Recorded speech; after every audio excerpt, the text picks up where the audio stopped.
কিরে বন্ধু? কিরে বন্ধু আইছস নাকি? এই কি খবর তোর, কেমন আছস? বালা বন্ধর খবর লওয়া লাগতো না। অতদিন পরে বাচ্চা আছে না, মরে গেছি, খোঁজ খবরও লইছস না। আইসি তোর বল বালা বন্ধ যেখানে আরম্ভ করছস। তোর খবর কি এটা ক? আরে বেড়া, আমার খবর তো ভালাই আছে মোটামুটি। বন্ধু, মোটামুটি ভালো থাকলে তো হইতো না। আমি তো তোর বলে একটা কথা লই আইছি, কথাটা কি অনুমতি দিলে আমি কইয়াম।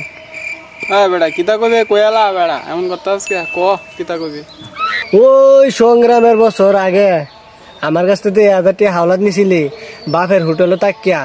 এখন বিয়া শাদি করছ, সংসার হয়েছে, হুলান হয়েছে, বাচ্চা কাচ্চা হয়েছে, আজ 15 বছর হয়েছে।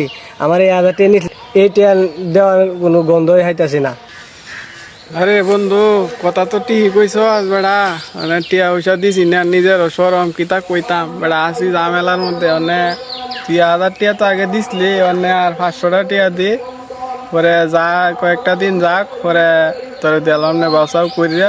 মানে একটু বিরাট বড় ঝামেলার মধ্যে আছি। বউ আর মনে কর বাচ্চা টাচ্চা হইব তো এর লাগিয়া। বন্ধুর নামে কলঙ্ক।